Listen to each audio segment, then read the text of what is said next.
The absolute meltdown happened in a tiny village bakery outside Porto, Portugal. An American tourist stood frozen at the counter, staring at fresh pastéis de nata like they were archaeological artifacts. The baker pointed to the handwritten sign, "So dinheiro, cash only." The American's face went through 5 stages of grief in 3 seconds. She pulled out her phone, opened Venmo, held it toward the baker's face, and said with complete confidence, "Just enter your username here and I'll send it instantly." This is how literally everyone in the world handles transactions now. The baker, a 70-year-old woman who'd been making pastries since 1973, stared at the glowing screen like it might explode, then quietly said in perfect English, "We take euros. The paper kind. From your wallet." The American actually gasped and replied, "You mean you want me to carry physical representations of monetary value on my person like some kind of medieval merchant?" Meanwhile, in rural Bavaria, an American couple discovered their Michelin-recommended restaurant was cash only after finishing a €140 meal. The husband, with the energy of someone who just discovered a conspiracy, announced, "This is actually illegal under international commerce law." The Geneva Convention specifically states that all NATO member countries must accept card payments for transactions over $50. He was so confident that his wife started nodding supportively. The restaurant owner, who spoke 5 languages and had economics degree from Munich, simply said, "Would you like our bank details for a transfer, or will you visit the ATM across the street?" The American responded by calling his credit card company's international line and trying to get them to override the restaurant's outdated system remotely. He spent 20 minutes on hold while his wife took photos of the cash-only sign, muttering about evidence for the Better Business Bureau complaint we're filing when we get home. At a farmer's market in Ljubljana, Slovenia, an American teaching English abroad had been living there for 6 months but still carried 0 cash. Ever. When a vendor selling homemade honey asked for cash, she launched into a passionate speech about how Slovenia is supposed to be one of Europe's most advanced countries, and how even remote villages in Cambodia take mobile payments now. She pulled up articles on her phone about digital banking innovation, showed the confused farmer statistics about contactless payments, then asked if he had heard about this thing called progress. The farmer, who had a PhD in agricultural science and ran a successful export business, held up a jar of honey and said, €5, please. She responded by asking if he accepted PayPal, Cash App, Zelle, Apple Pay, Google Pay, or literally any system invented after 1987. The Polish pharmacy situation had layers. An American woman needed emergency medication in Krakow's Old Town at 10 p.m. The night pharmacist explained they only accepted cash after hours for security reasons. The American created an entire economic theory on the spot. You know what this is really about? The Polish government is trying to hide pharmaceutical transactions from international health organizations. This is how they keep drug prices artificially low while making it seem like they're following EU regulations. I studied economics at a community college for 1 semester. I know financial manipulation when I see it.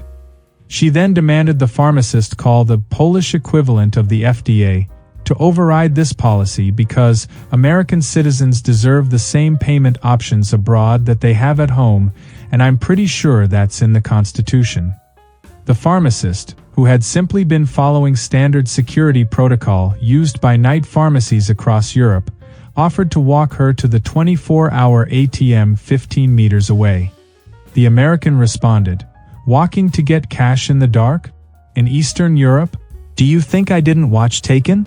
I know how these situations escalate." In a Budapest thermal bath, an American tried to pay his locker deposit with Apple Pay by holding his phone against the locker itself. When the attendant explained it required a 500 forint coin for the mechanical deposit system, the American stared at the locker mechanism like it was a Viking rune stone.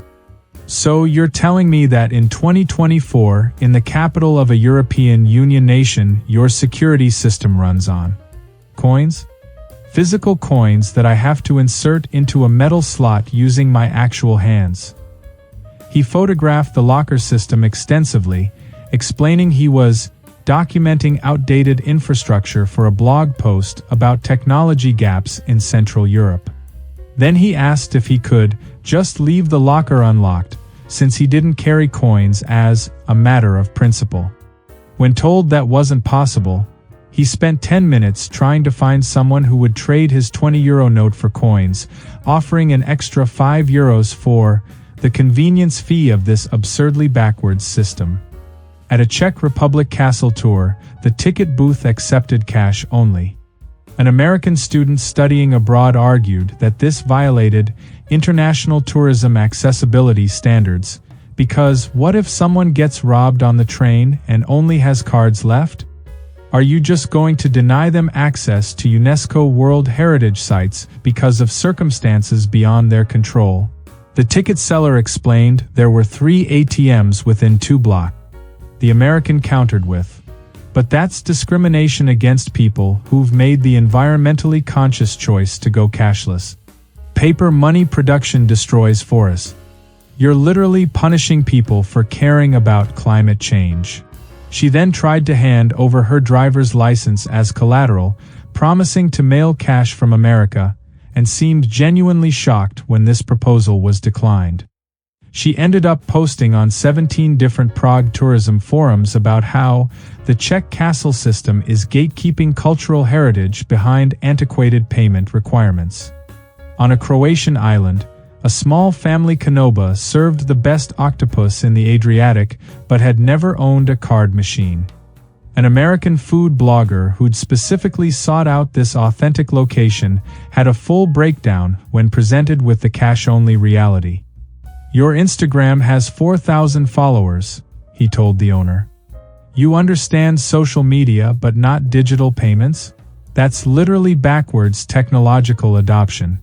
That's not how innovation dissemination works." He proceeded to explain his comprehensive digital transformation plan for their business, including iPad payment systems, QR code menus, and cryptocurrency options. The owner, who'd been fishing these waters for 40 years and had customers booking tables 6 months in advance, listened politely then said, "The ATM in town is nice 10-minute walk. Very scenic. You see the sunset." The American responded, "But I specifically budgeted my cash for tomorrow's boat tour. This disrupts my entire financial ecosystem for the trip. Do you understand the cascading effects of unexpected cash requirements on tourist spending patterns?" In rural Estonia, possibly the most digital society on Earth, an American discovered a roadside honey stand operating on the honor system. Take honey, leave cash in the box. No cards, no digital options, just a wooden box with a slot. This broke his brain completely. Estonia has e-residency, digital voting, and AI-powered government services, but grandma's honey stand runs on the barter system? This is like finding out NASA still uses an abacus. He took photos from every angle, created a whole thread about the paradox of Estonian modernization, and tried to research the honey seller's tax registration status because there's no way this is compliant with EU digital commerce directives. He ended up leaving an IOU note with his email address. Fully convinced he discovered some kind of elaborate rural tax evasion scheme that he needed to respectfully report to the appropriate authorities, not to get anyone in trouble, but because rule of law matters. At a Norwegian mountain cabin, an American hiker found the unstaffed emergency shelter operating on voluntary payment. Stay the night, leave cash in the donation box. The suggested amount was 200 kroner. He had no cash. His spiral into paranoia was immediate. So there's just no verification system? No cameras? No accountability? What stops people from just taking everything and leaving nothing? This whole country operates on trust? That's not an economic system, that's a social experiment. How has Norway not collapsed? He tried to photograph his credit card next to the donation box as proof of intent to pay and wrote a detailed note explaining he'd mail cash from America, including his passport number, social security number, and mother's maiden name as collateral for the Norwegian honor system. The next hiker who arrived found this note and added their own beneath it. "Dude, just use the payment app. There's a QR code on the wall." The American had stood directly beneath that QR code for 20 minutes. The German Christmas market scenario was spectacular. An American corporate consultant visiting Frankfurt had gone completely cashless 2 years ago back in Seattle, even getting rid of his physical wallet. He carried just his phone and one emergency credit card tucked in his phone case. At the Weihnachtsmarkt, every single glühwein stand, bratwurst vendor, and ornament seller took cash only. He approached vendor after vendor, each time having the same interaction, each time acting like he was the first person to ever encounter this situation. By the 7th vendor, he developed a full lecture. "Do you understand how much money you're losing? Studies show cashless businesses increase transaction sizes by 23%. You could be making thousands more if you just entered the modern economy." One vendor, who'd been selling roasted almonds at this market for 30 years, responded, "I made 6,000 euros yesterday. All cash. Maybe your modern economy can learn something from my old-fashioned one, yes." At a Romanian mountain monastery, an American tourist wanted to buy hand-painted icons from the nuns but discovered they accepted only cash donations. She created an elaborate theory about money laundering. Religious institutions that refuse card payments are classic fronts for washing illegal funds. "I've watched every season of Ozark. I recognize the patterns." She actually suggested the nuns might not even know they're being used, and offered to help them report this to Romanian financial authorities. The elderly nun selling icons spoke 7 languages, had a master's degree in theology, and calmly explained that their remote location made card processing impractical and expensive. The American responded by trying to do a bank transfer using her phone, which had no signal in the mountains, then growing increasingly frustrated that even Romanian monasteries haven't heard of offline payment processing solutions. The ultimate meltdown occurred in a tiny Basque village during a traditional festival. An American attending with local friends discovered the entire 4-day festival ran on a token system. Buy tokens with cash, use tokens for food and drink. No cards accepted anywhere because the festival was organized by volunteers using borrowed equipment. He treated this like a personal attack on his lifestyle choices. He called it forced alternative currency adoption, and basically cryptocurrency, but worse because at least crypto is digital.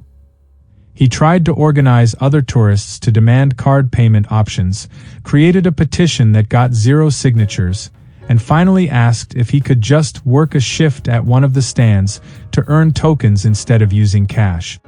The volunteer coordinator stared at him for a long moment and said, "There's an ATM in the plaza. It takes 30 seconds to get cash. This is not a complicated situation." The American spent the rest of the festival explaining to anyone who'd listen about the systematic exclusion of cashless individuals from traditional cultural experiences. There's something deeply American about treating cash like it's a museum artifact, interesting historically but functionally obsolete. The assumption that everywhere should accommodate every payment preference instantly reveals a particular kind of privilege, the kind that doesn't recognize convenience as local and contextual rather than universal and mandatory. Sometimes the old way isn't backwards, it's just different, practical, and completely fine. Coming up next, why Americans treat European shower designs like they're unsolved engineering mysteries requiring immediate redesign. Spoiler: not every bathroom needs to be a Hilton.